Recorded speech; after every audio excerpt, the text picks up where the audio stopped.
Mesdames et messieurs, bonsoir. Il est 20h sur les antennes de la télé Futur Média. C'est parti pour le sommaire de cette édition. Khalifa Sall révoqué de ses fonctions de maire de Dakar par décret présidentiel. Une révocation qui survient 24 heures après la confirmation de sa condamnation par la Cour d'appel. On en parle en début d'édition avec notre invité Amadou Seignan, expert en décentralisation.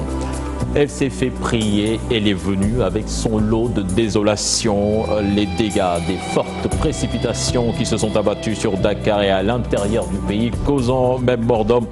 C'est à suivre également dans cette édition. Bientôt une loi sur la réglementation de la médecine traditionnelle. C'est le ministre de la Santé qui l'annonce, vous l'entendrez. Et puis la page des sports du vendredi dominée par la qualification des U18 en demi-finale des championnats d'Afrique au Mali. Zoom sur cette sélection qui n'était pas attendue en tel niveau de performance après le scandale de la fraude sur l'âge. On en parle dans la page des sports signée à Pape Abdoulaye Der. Voilà le sommaire de ce journal. Tout de suite le développement.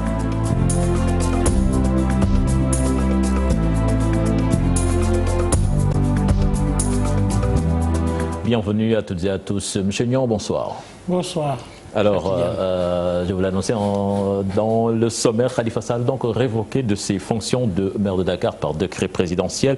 Alors, en tant qu'expert, est-ce que cette révocation est-elle conforme au Code général des collectivités territoriales? Oui, absolument, oui. Et vous savez, le maire n'est pas n'importe qui. Non seulement il est conseiller municipal élu par les populations, mais ce sont les conseillers eux-mêmes qui l'ont élu à un autre niveau pour être l'organe exécutif de la collectivité locale. C'est pourquoi ce conseil municipal ne peut pas le démettre, le représentant de l'État, le préfet, ne peut pas le démettre, le ministre chargé des collectivités locales ne peut pas le démettre, encore moins le Premier ministre. Seul le président, qui est le gardien de la Constitution, peut démettre le maire à partir d'un décret de révocation pour des fautes énumérées dans le Code général des collectivités locales. Et actuellement, en le cas d'espèce, le maire Khalifa Sall a été condamné une première fois en première instance. Il a fait un appel et il y a une confirmation de cette condamnation depuis hier. Oui, mais en quoi cette, je sais pas, cette révocation est-elle conforme au Code général des collectivités territoriales? Est-ce qu'ils se sont basés sur l'article 138 140 et 135. Donc l'article 135 dit expressément que tout maire ayant commis un crime est condamné de droit et est révoqué de droit. Maintenant, au niveau de l'article 140, on dit que les fautes énumérées ci-dessous peuvent entraîner une révocation.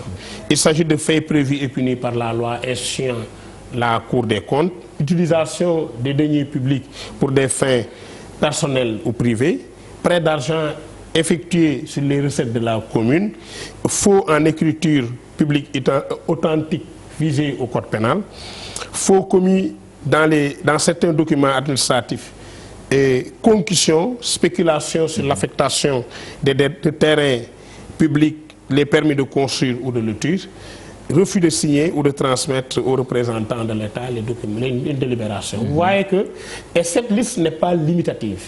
Cela veut dire quoi? Cela veut dire que s'il a commis d'autres fautes qui ne sont pas énumérées ici et que le président, qui est un peu le gardien de la Constitution, juge que c'est des fautes assez graves qui peuvent entraîner une révocation, rien ne s'y oppose. Ouais, mais est-ce que le président quand même n'est pas allé trop vite en besogne si on sait que les avocats de Khalifa Sall parlent de décision illégale car sa condamnation n'est pas définitive du fait de ce pourvoi en cassation? Oui, il n'est nulle part écrit dans le Code général des collectivités locales que la révocation doit avoir lieu après que la procédure ait été vidée. Nulle part.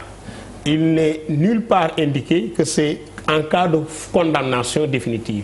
On dit que si les fautes ci-dessus sont commises par le maire, il peut être révoqué. D'ailleurs, cette révocation pouvait survenir en première instance après la première condamnation. Ici, il y a deux choses. Moi, je pouvais accepter cet argument assez solide quand il était présumé coupable. Oui, mais dès lors qu'il est condamné en première instance, il devient un agent pénal. Et un agent pénal ne peut pas du tout administrer une collectivité locale. Et c'est sur quoi on doit se baser, parce que les collectivités locales appartiennent à tout le monde. Et j'ai très tôt dit que ni le Conseil, ni le ministre, ni le Premier ministre ne peuvent le démettre. Mais on donne la latitude au président de la République s'il y a des fautes assez graves qui sont commises, et ces fautes-là peuvent être qualifiées de fautes graves. C'est pas moi qui le dis, c'est la loi qui prévoit ça. Et les fautes qui ont été à l'origine de sa condamnation sont elles aussi graves. C'est pourquoi, dès lors qu'il est condamné, il devient un agent pénal. Logiquement, il ne peut plus être maire de la...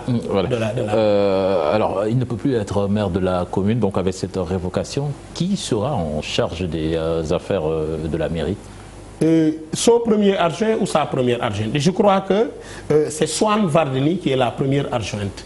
Et c'est elle donc qui va se charger de gérer la ville de Dakar jusqu'à ce que le conseil municipal se réunisse dans un délai de 2 mois au maximum pour véritablement élire un nouveau maire parmi les membres du conseil municipal.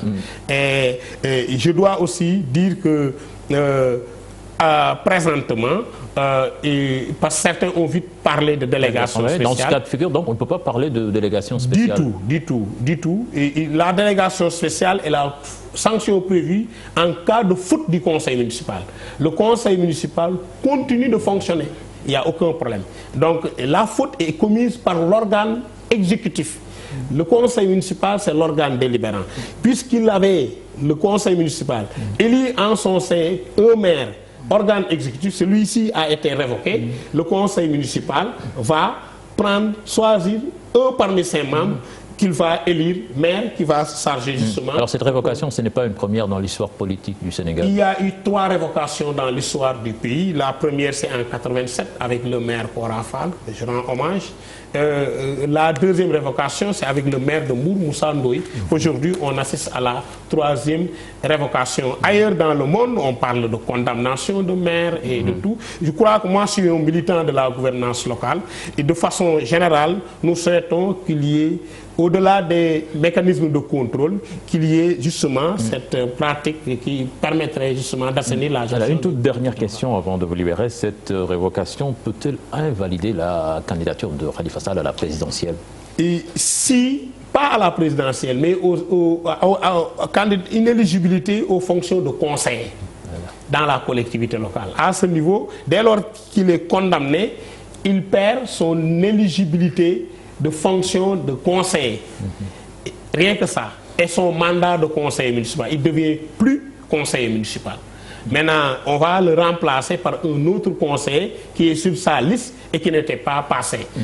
Mais quant aux autres élections, rien n'est dit sur cette question au niveau du Code général des collectivités locales, encore moins, je le crois, au niveau du Code électoral. Alors, M. Amadou Senior, merci. Merci beaucoup. Je rappelle que vous êtes expert en décentralisation. La suite de cette édition avec les pluies diluviennes d'hier qui ont entraîné beaucoup de dégâts matériels, mais aussi de pertes en vie humaine. À Cambérène 1, par exemple, les populations de ce quartier veulent des canons d'évacuation pour éviter ce genre de catastrophe. Un reportage signé sur place Alioune Gueye et Amadou Diallo.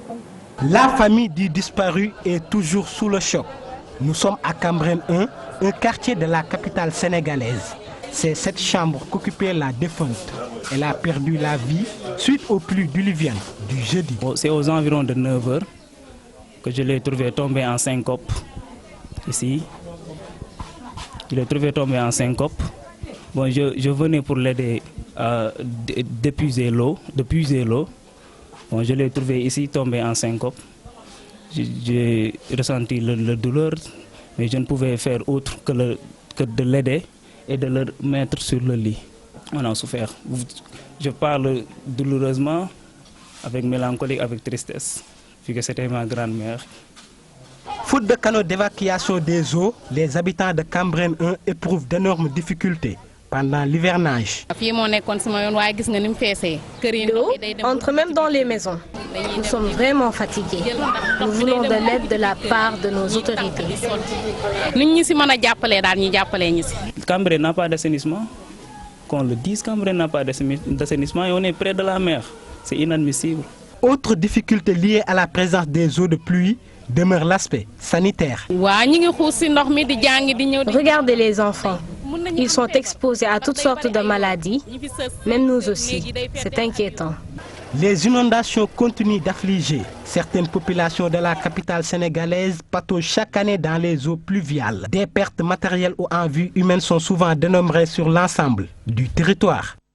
Des voitures ont également subi de plein fouet ces pluies diluviennes sur Dakar et sa banlieue. L'on se bouscule chez les mécaniciens qui ont vu leur chiffre d'affaires augmenter. Un reportage signé Mbossé Sek et Diafaraba.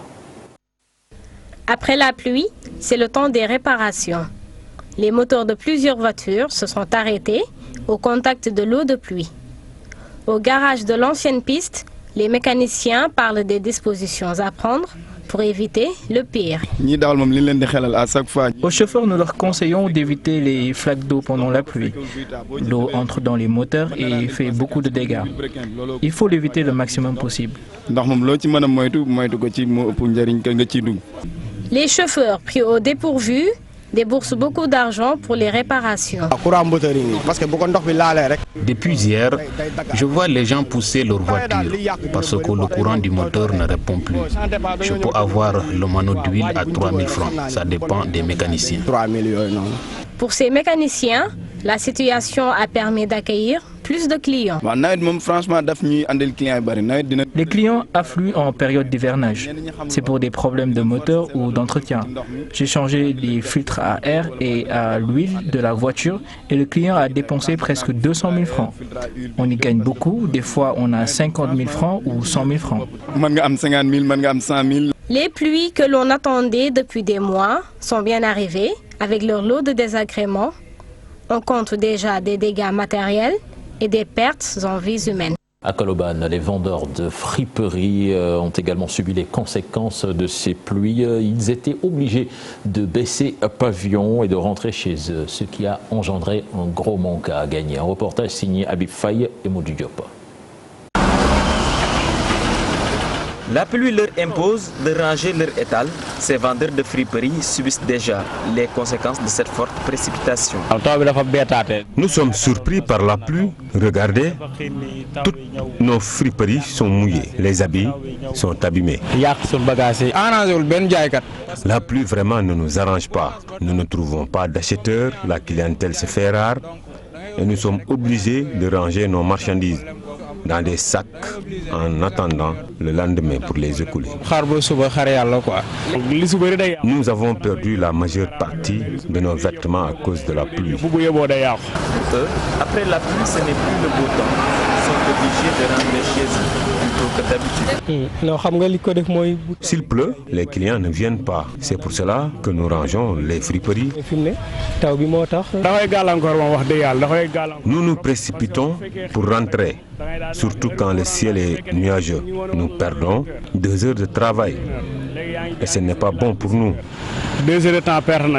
Certains ont pris leurs précautions pour éviter le pire. Vaut mieux prévenir que guérir. Bon, toujours. Nous avons des accessoires pour la pluie. Nous prenons les devants pour que cette pluie ne nous cause pas d'énormes dégâts. Nous avons des sacs en perméable.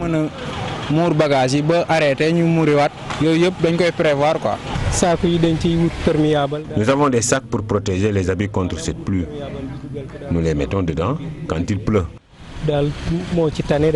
À Colobane, les vendeurs de friperies rencontrent des difficultés en cette période de pluie pour écouler leurs marchandises puisque la clientèle se fait rare.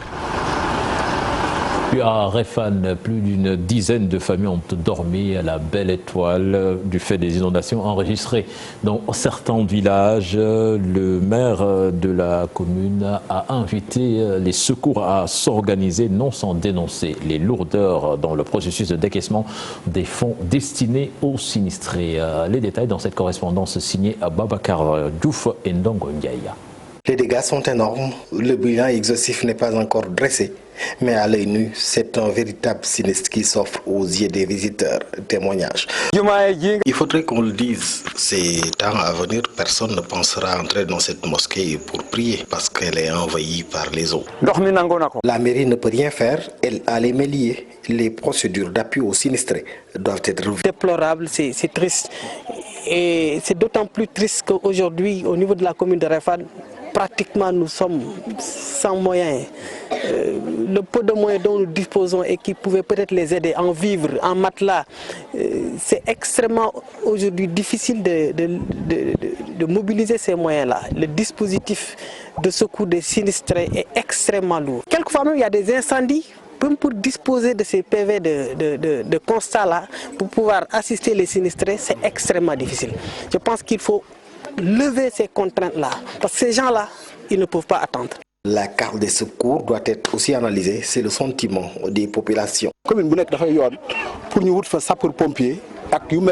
Chaque commune maintenant doit disposer d'une caserne de sapeurs-pompiers pour parer à ces éventualités. Aujourd'hui, beaucoup de familles dormiront ailleurs que dans leur chambre, dans la commune de... Nous parlons de toute autre chose à présent avec le comité d'organisation en plein dans les préparatifs de la commémoration du Juli Guedji prévu le 21 septembre prochain. Le thème cette année, l'apport du mouridisme dans le développement économique, social et universel. Là-dessus, nous écoutons le président du comité d'organisation qui en parle au micro d'Aïssa Toupaï. Effectivement, nous allons commémorer la prière miraculeuse du Saint-Homme sur l'océan et ce sera le 21 septembre 2018. Et donc nous sommes très satisfaits parce que pratiquement tous les services de l'État étaient là et nous avons posé les problèmes. Nous avons d'abord remercié parce que l'année passée quand même ça s'est bien passé, mais comme on dit toujours, la perfection n'est pas de ce monde. Il y a eu peut-être des imperfections qu'on a signalées, qu'on a notées, qu'on a inventoriées. Et les services de l'État ont répondu et ont promis, sous la présidence du gouverneur, de vraiment remédier à tous ces problèmes. Et un suivi avec le préfet sera fait. D'autres réunions se feront sur le terrain. Et aujourd'hui, grosso modo, je pourrais dire, je suis avec mon équipe ici, qu'on est satisfait.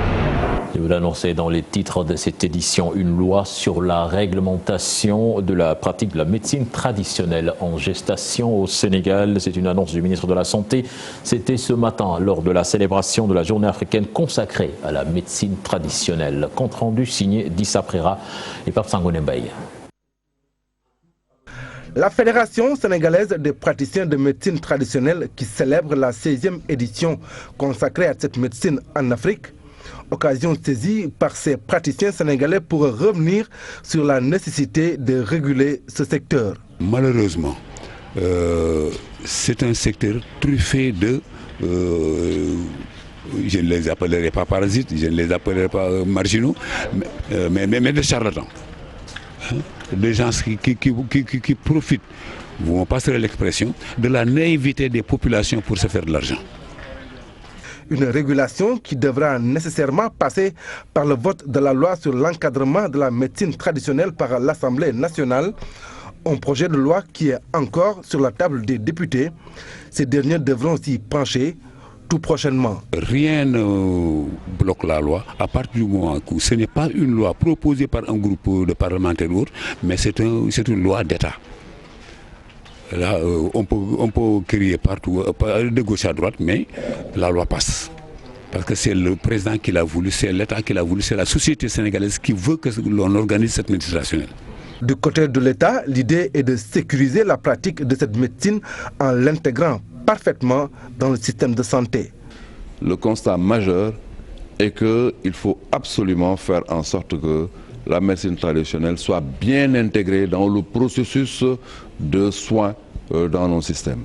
Quand je dis bien intégrée, c'est éviter que les charlatans ne ternissent l'image de la médecine traditionnelle. Le 31 août, déclarée journée africaine de la médecine traditionnelle, une médecine souvent sollicitée par les populations au Sénégal, sa régulation devient alors un impératif pour les praticiens.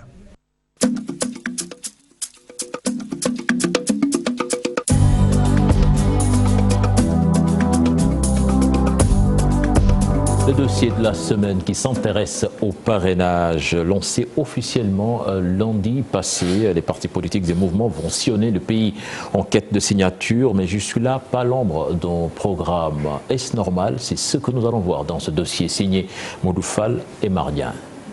Me faire parrainer nécessite forcément une visibilité auprès des populations. Pour cela, il faudra passer par un programme bien ficelé pour atteindre les Sénégalais. Donc il est anormal de demander à ceux-ci de signer pour un quelconque candidat sans au préalable connaître ce qu'il propose. Je pense que ce serait ne pas respecter les Sénégalais, de leur demander de signer pour eux sans leur présenter le programme de développement. Mais non seulement un programme, mais leur présenter le Sénégal qu'on leur propose. Parrainage, un système mis en place par le parti au pouvoir pour certains candidats à la candidature, mais n'empêche, ils iront à l'assaut des populations avec des programmes bien établis. Avec la complicité des médias, je pense que beaucoup de Sénégalais sont au courant que je suis venu apporter la rupture. Je ne suis pas un messie, mais je veux créer cette chaîne de cohésion. Le peuple autour d'un idéal. On nous parle d'un peuple, d'un but et d'une foi. Donc nous avons un parti, nous sommes bien implantés un peu partout. Le président a fait le tour des 45 départements ainsi que l'international parce qu'on rentre récemment de New York. Nous avons un programme que nous avons proposé aux populations, ça fait maintenant quelques mois. D'autres pensent tout simplement que la presse doit jouer pleinement son rôle. Mais depuis un an, moi j'ai publié un programme. Depuis un an, il y a d'autres qui ont publié des programmes, mais on nous parle toujours de programmes. Et quand on vous invite à la télévision, je suis désolé, ou à la radio, on ne pose jamais de questions sur le programme. Interrogez-nous sur notre programme, on va vous dire ce qu'on veut faire pour les Sénégalais. Grand Parti se glorifie. Son coordonnateur révèle qu'ils ont publié leur programme depuis 6 mois. Donc le Grand Parti a bien mis les bœufs avant la charrue. Au Sénégal, on compte quand même 299 formations politiques. Et à ce jour, il me semble que c'est le seul parti qui a eu à présenter un programme aux Sénégalais. C'est le Grand Parti. Nous avons présenté notre programme qui s'appelle le programme alternatif Suqali Sénégal. Du commun jargon, on l'appelle le PASS, qu'on a mis en exergue pour donner une solution. Pour sortir les populations sénégalaises de leurs souffrances quotidiennes. On présente nos programmes. Personnellement, nous allons présenter notre programme dans très peu de temps. Je pense que ce serait ne pas respecter les Sénégalais, de leur demander de signer pour eux sans leur présenter le programme de développement. Mais non seulement un programme, mais leur présenter le Sénégal qu'on leur propose. Quelle stratégie de développement, par quels moyens financiers, par quels moyens matériels, par quels moyens humains on va atteindre ce développement-là. Quelle stratégie on va mettre en œuvre, quels sont les actes qu'on va poser. Le schéma mis par le parti au pouvoir a empêché à certains candidats et mouvements à se pencher même sur la publication de leur programme. Nous étions contre ce parrainage. La partie adverse a choisi des délais très courts pour nous enfermer et nous gêner dans la collecte du parrainage. On est obligé de déclencher dès à présent le processus de collecte de parrainage si l'arrêté était maintenu. Le parrainage officiellement lancé ce lundi constitue déjà un obstacle pour certains candidats à la candidature. Le manque de temps les empêchant de publier leur programme est perçu comme mettre la charrue avant les bœufs.